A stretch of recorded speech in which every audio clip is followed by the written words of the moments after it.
has been an unprecedented election campaign so far. We're joined by Republican strategist John Thomas. He's also president of Thomas Partners. And also joining us, Democratic strategist Dave Jacobson from Shulman Communications, our two favourites, our two regulars. Gentlemen, we heard George W. Bush on the campaign trail there, stumping for his brother.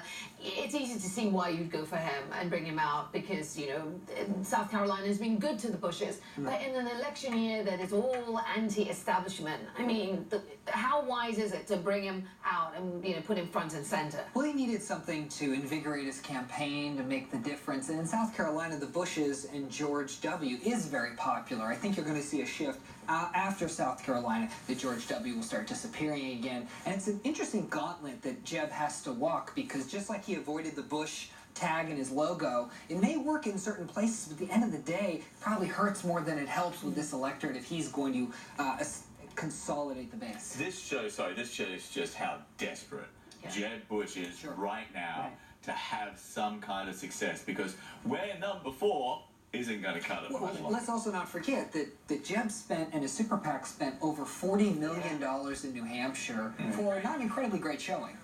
Right, and more $2,800 a vote in Iowa, right? I mean, look, he's tried every other strategy and nothing's worked. Might as well give this a go, right? Throw the kitchen sink at it, right?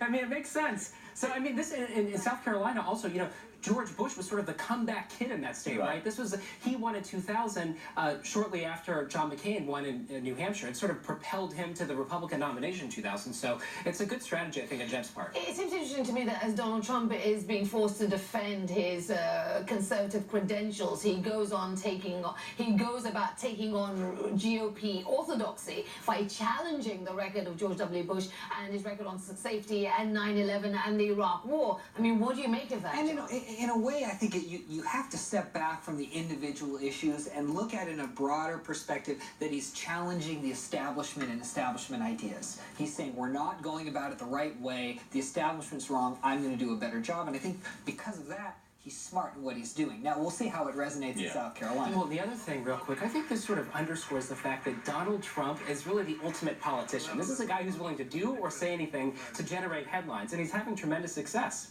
Okay, well, Jeb Bush isn't the only Republican who Donald Trump is having a fight with. He sees enemies everywhere. Everywhere they're hunting him.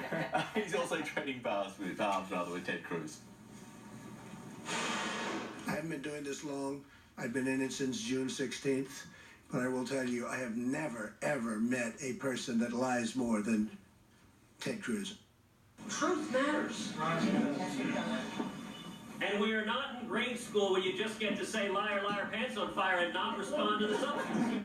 I feel like we're in the schoolyard, you know, liar, liar, pants on fire, just bandying about all of this. That is so dull compared to the Right? progressive who's not progressive. I mean, this is so much more. Well, you've got to worry about your party, or do you, when you hear the discourse get down to Throwing this the line level? word around, like I think our party we're struggling, right? You've got a lot of it that's mad as hell and wants a change, and then you've got the people who want somebody with plans and a way to actually get those plans, you know, made and the changes made. I think this really opened an opportunity for John Kasich. You saw in the debate that he played the adult in the room, and there's not. But isn't that dull? Well, it is, but there's a lane for the adult in the room in this primary, and hopefully John Kasich's hoping that it's large enough to allow him to make a decent showing in South Carolina and keep going until everybody else drops out and it's Kasich and Trump. And in that, Kasich could get the nomination. Oh, come on, really? John Kasich here? Well, here's the thing.